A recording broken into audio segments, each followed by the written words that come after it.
This video explores experientially how there is a reality within us that invites us to move beyond our comfort zones.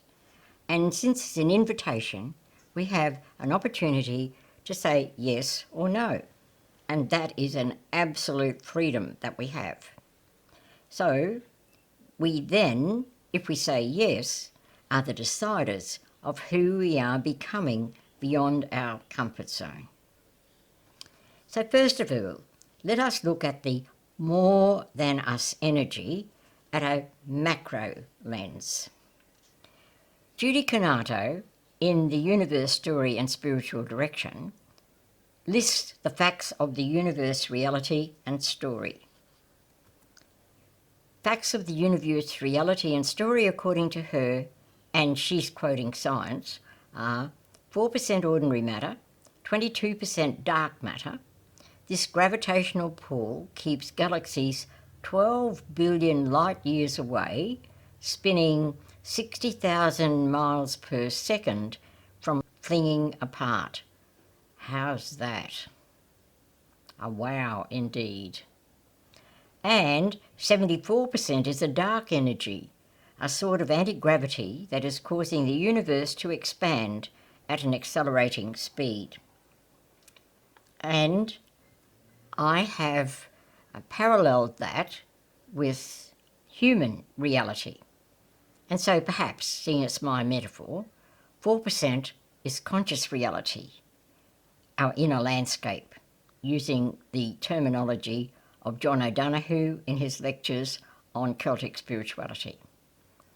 22% hidden learnings, golden shadow, other shadow, pain, parts of me I don't like, don't know, have rejected. And according to O'Donoghue's schema, invisible world surely is invisible to us for most of our lives. And 74% possibility, potential, drive, inner urge to growth, becoming who I'm called to be, and in O'Donoghue's terminology, divine imagination. And so perhaps for us, 96% of our reality is below conscious, in potential and in possibility. Now, Hildegard, 1098 until 1179, understands this concept and this universality of connection at this macro level when she says, God has arranged all things in the world in consideration of everything else. Isn't that so, according to this? Julian Tennyson Woods, in 1883, expresses a micro level of the same understanding of Hildegard with specific reference to how more than us energy is present within our souls. He says, there is an echo in the harmonies of nature which penetrates the soul. And so I have a parallel for that. Star development cycles and energies. Star nursery. Dust and gas, collapse and explosion, consuming, dying. And I believe that there's a human parallel to that. We hear around and can probably know, in a metaphorical way, that we are earthen vessels. And in a way, dust in that pattern of the star cycle equals our physical flesh and bone reality. Now the gas is a bit different. It's the life force, sense of more than us, soul. And we become aware of that through inner energy movements. And a few of those details come out of preference, desire and choice. That is that yes or no that we have the opportunity to say to inner invitations. And inner invitations give us the potential for inner growth, letting go, new birth to more balance. And so we come now to a more than us energy within us, micro lens. And this is another version of John O'Donoghue's reality, metaphorically, in a landscape, conscious experience. And so everything we experience with our five senses stays with us. Some stays in the foreground, and what can't stay in the foreground is in sensory memory awareness. And also, dream energy picks up this, what's in that stored of sensory memory through day residue or metaphor and symbol using day residue. And there's another cycle within, which is equivalent to O'Donoghue's invisible world, which is the near conscious. And here in the near conscious, means it's more easily brought to consciousness, are neural pathways, intuition, sensing energies. And I have two symbols there. The blue line is the bottom lines that we arrive at beyond our consciousness, first of all. And the little square are those things which we can't deal with at the time, but get triggered up as we go along, and we'll have more about both of those. And then, in this same level of the invisible world, we have potential near conscious. So it can come into near conscious through imagination and vision. And here I have the egg to symbolise that imagination and vision coming to reality, potential, possibility. And deeper still, we have a parallel with O'Donoghue's name, divine imagination. And in this, we have emotional patterns and hidden learnings. And deeper still, we have trauma that we weren't able to deal with at the time, and true self, quite deep levels. You'll see a triangle there, and there'll be a story about that. And for the bottom line story, the conversation happened in this near conscious level of my being.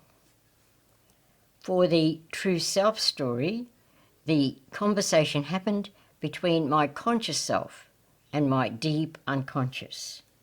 And for the third story, there was a potential where someone had to pause, and in that pause, the potential near conscious came up, and there was a conversation in the conscious level which broke open the potential from that invitation. Before I say the stories, Groon, in the spiritual challenge of midlife and crisis and challenge, makes this statement. Entrance into the unconscious, going into one's inner depths, produces renewal, rebirth, and self-encounter. Out of many and various everyday experiences and witnessings of this reality, I now paraphrase it. When something from the unconscious arises into consciousness, and we take notice, pause, listen, accept inner invitations to inner growth, and or balancing what is out of balance, there is a stage of inner healing that brings us to inner harmony and greater wholeness, making holy. Such initial arising into consciousness is beyond human initiative in its essence, and therefore is initiated by a more than us energy. And Christianity names this energy as God. So, after the three stories of inner movements and inner conversations I will now relate, there will be a half-minute pause. A gentle gong will sound 20 seconds before speaking begins again. In each of these pauses, there is opportunity for you to name a parallel experience of yours. A bottom line story. I have a bottom line of being fiercely independent. I don't know how it came to be, and didn't realise I had it so strongly until many years ago in a retreat, I agreed with God that I would hand over my independence to God's self. 30 years later, it happened that when I offered to read a thank you speech for someone else if she couldn't speak on that day, at the last moment, when it couldn't be changed, she said graciously, "You do it." My spontaneous inner reaction was, "I don't want to do this," and I also noted the depth of passion in this not wanting. While I am mostly a very articulate person, I couldn't raise one word of that thank you for 4 months. A massive interior overreaction, to a relatively small happening. Therefore, interior projection triggered within me. The interior conversations I had with myself over these 4 months involved these steps. Pausing, naming my feelings without filtering, owning them honestly as authentically mine, even though I very much didn't want to have them or to experience being inarticulate, and then waiting and listening to what arose.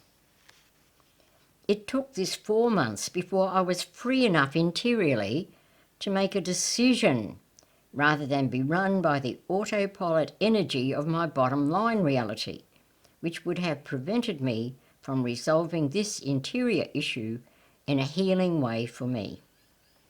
My fierce independence is now much more in balance, and therefore I am more whole, or as Johnson would say, made more holy. An example of true self in conversation with my conscious self. A half-minute pause now for you to name a bottom-line experience of yours coming into consciousness. A gong tap 20 seconds before speaking starts again.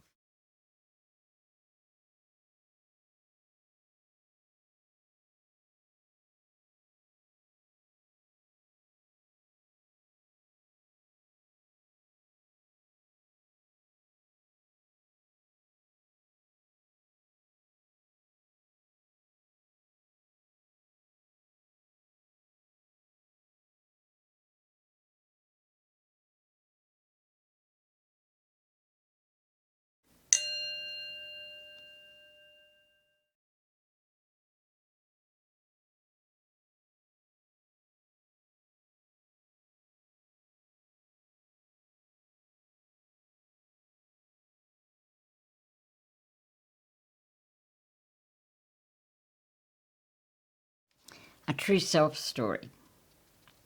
I had been repressing stress for 12 months or so without knowing consciously that I was. A supervisor of a 10,000 word assignment said to me, "Don't be stressed." In my conscious awareness, I thought that was so far removed from the truth that I recounted it as a funny personal story a few times during the rest of that day. On the last recounting, as I walked away, a strong statement arose in me: "You can't afford to be stressed."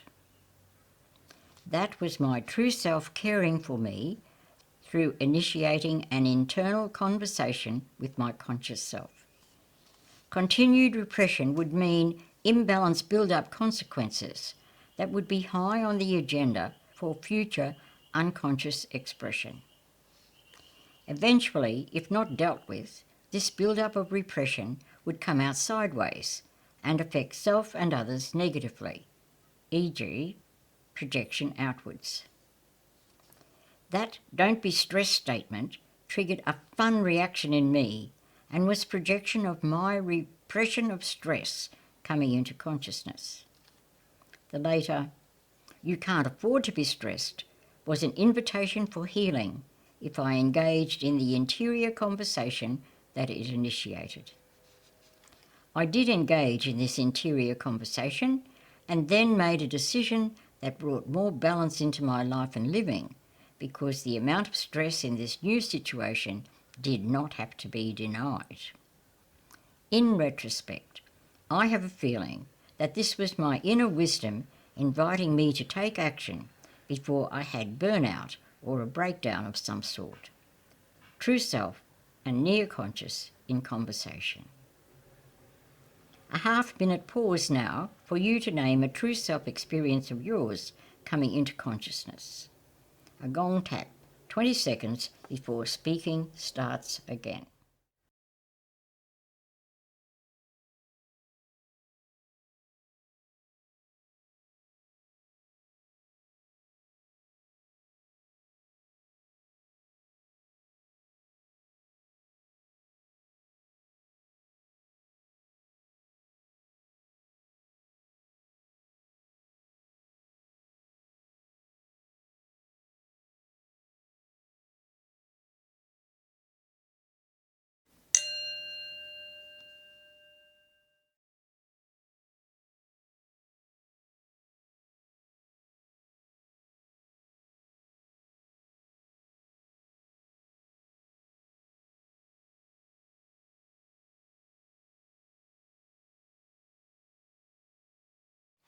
Potential breaking open story. A client was being badly triggered regularly by someone projecting onto her. In order to help her not take on board what the other was loading onto her that was not true for her in her inner being, I suggested she metaphorically catch that negative energy as a ball and throw it back. On the first active imagination run-through, she caught the ball of negative energy and threw it up in the air, saying, "I'm giving this negative energy to God." The change of energy within her in a positive way was palpable. This client is a born-again Christian, and to give things to God is well ensconced in her patterns of coping with life. My opinion is that more than us energy invoked a waking dream energy possibility to bring healing to this client. A half-minute pause now for you to name a potential coming into consciousness experience of yours. A gong tap, 20 seconds before speaking starts again.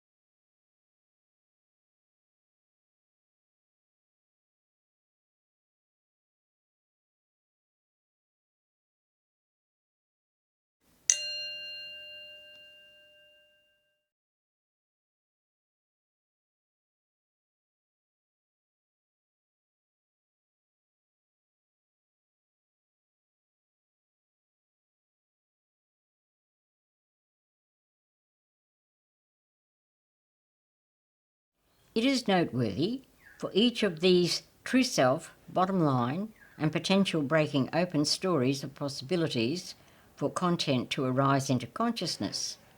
The process of coming to a stage of healing, more balance, more whole, more made holy was noticing, owning, listening, accepting an invitation, engaging in an interior conversation, conversing with God within us, and then activating, balancing, growth, healing outcomes. So the next heading, more than us energy within as initiator through inner invitations. John O'Donoghue's Inner Landscape. So for a start, something small inside us has overreaction triggered up outside our awareness. Small versions of this are when it happens that there's something that happens to us and we give more blame, accusing, threatening, loading onto than what the trigger indicated was appropriate. And there's a larger, more major version of this happening where something out there has a massive overreaction. Domestic violence, road rage, bullying, war, all kinds of disrespect, etc. And I'm calling that shadow coming out sideways. In this diagram by Keating, the presence of subconscious realities is clearly stated at an emotional level. Power, control, esteem, affection, security, survival. And in each of these territories, unique to each person, there's a certain amount that is satisfied and not satisfied. And both the satisfaction and the not satisfaction comes up as preferences and don't likes. Keating uses the words attachments and aversions, but I'm putting in preferences and don't likes. And that combination has a hidden agenda. And there are triggering events, like in the last diagram I used. And those triggering events have a frustration arising within us. And Keating says that it's when we sense this frustration that we can turn the cycle around. And he's indicating on the diagram, if we don't take notice of the frustration and take notice and do something, then we will have afflictive emotion, internal dialogue, emotional turmoil, and so whatever was negative will be increased, as we've seen in domestic violence, war, etc., road rage. So that was an emotional level. However, Robert Bly, in his book, A Little Book on the Human Shadow, describes shadow as, for everything we have here in our consciousness, there's something in a long bag over the shoulder, is his description of it. However, I'm using a bag which fits, and I've got some of the things in this bag as what we don't like, what we rejected, what we haven't dealt with, what we're unaware of. And there are quite a few of those. And under that particular bundle, for every one, there's fear, trauma, pointing the finger, scratchy energy, or such like. And for every one of those, there's an addition to the pool of pain that we're holding in our unconscious. And if that builds up and we don't take the invitations to release the pressure, then what will happen is that shadow comes out sideways. And I'm describing that as shadow coming out, but it's not emerging through conscious awareness. And the sign of that for us is when some little trigger out there has an overreaction of emotion or reaction within us. And so here is this picture of what happens when we don't take the inner invitations to deal with what we are being called to deal with out of pools of pain coming into awareness. It comes out as projection, which is from us, and then that projection of unjustly or out of balance reaction is on someone else. And one way to know that is when you say, when strong negative energy arises on you, where did that come from? Okay, that means you didn't initiate the strong energy or the response. Okay. Now, there are also other things in this long bag over the shoulder. Giftings, which we'll talk a little bit more about. Submerged greatness, that's Jung. And another name in general in several books is golden shadow.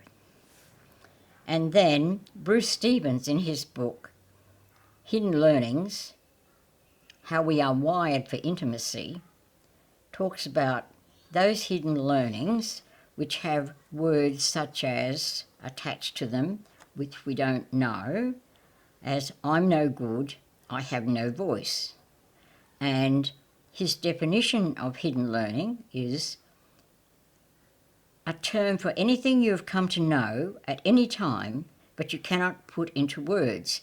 And I add initially, because the way, like the star cycles that parallels that, is invitations come to us, arise out of the unconscious, as happened in those stories, that we come to know them. So, hidden learnings. And some of those hidden learnings would be in the category of what's in that bag that has the potential for projection. Now, he also has, after he's dealt with those ones, he has what he calls the golden shadow, those giftings that we have. And some of his words for that is, positive learning is revealed with bottom lines such as, I'm worthwhile, I'm loved and valued by my family. Those are some of the positives of those emotional realities that we've experienced in our young life. But of course the pain ones get more attention than the gifting ones. Okay. And so, out of this collection of what I have named as being in unconscious, we have an experience of preferences, don't likes, invitations, and inspirations arising within us, as was illustrated in the stories that I've told previously. And so that's where our potential is. Inner invitations, and also inner discomfort and frustrations are a sign that there's a potential there for us to come to more balance, more maturity. And this is a way that 5A of Keating's diagram can be broken open into, if you don't take any notice of that frustration and do something about it, then you will be run by unconscious negative patterns and thus deepen your shadow and reinforce the programs of inner need. However, if you pause and take notice and become aware and do things, that is choosing, you will break open that potential. And that means that breaking open the potential happens when you say yes to inner invitations and have a stance that inner discomfort is often the harbinger of positive change. That is transformation in the symbol, and what happens inside us is we become more whole, made holier, renewal and rebirth, and transformation happens. You will notice that in the over the bag there's an arrow, and that's another way that giftings come back to us. For example, recently someone said to me, "You are disciplined." Now inside me I don't feel disciplined, but when I thought about it, yes, I'm disciplined in some parts of my life and not disciplined in others, and I wouldn't have known that if it wasn't reflected back to me. So that settles a little something about who I am in a positive way. Also pointed out that I have times when I'm not disciplined. And so we've added to the bag of worthwhile things. And then what happens is that this gifting also comes back from who we are, and it allows this golden shadow to come to consciousness for self and others, which is not only a positive for us, but a positive also for the universe. Inner invitations are not limited to what has been named in this paper. However, all such require an interior yes or no. What really blows my mind is how absolutely free human beings are to respond either way. This being so, there are consequences attached to each response. And so, we're back to where we began, that preferences are at the basis of what happens, that we have choice and where an energy greater than us operates. So one of these places is in our core invitations. If you go around those and sub-vocalize at a kind of half-dream energy level, you'll find that one of those resonates you, or maybe two, resonates with you more than the others. For example, all of those resonate a little bit, but wisdom has a deeper connection to me than originality. And so at a time you could go around those, or you may find another word which is your core invitation, that thing which underlines most everything you do, even though you didn't arrive at that consciously. And in this category, underneath that again, takes a longer time to find it, is desires. And these preferences and desires within us are unique to each person. And it's an elusive undercurrent of inner desire. So, for example, when I stayed with what's the underlying current, I like things to be natty and nice. So we have that. So that's a lifelong quest. And not only is it in physical things, it's in inner things for me. So, okay, out of those desires and preferences, we have what we've shown in the diagrams before this, and therefore if we pause and listen, we will find inner invitations are arising, inviting us to bring what was unconscious to maturity and growth and healing.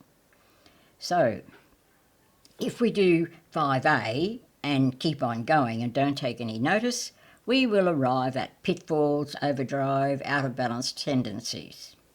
And if we say no, Richard Rohr puts that heading as root sins, but I put it temptations because we are tempted before we sin. Okay, so you have other choices to make then if you don't take any notice at that 5A point of Keating's diagram.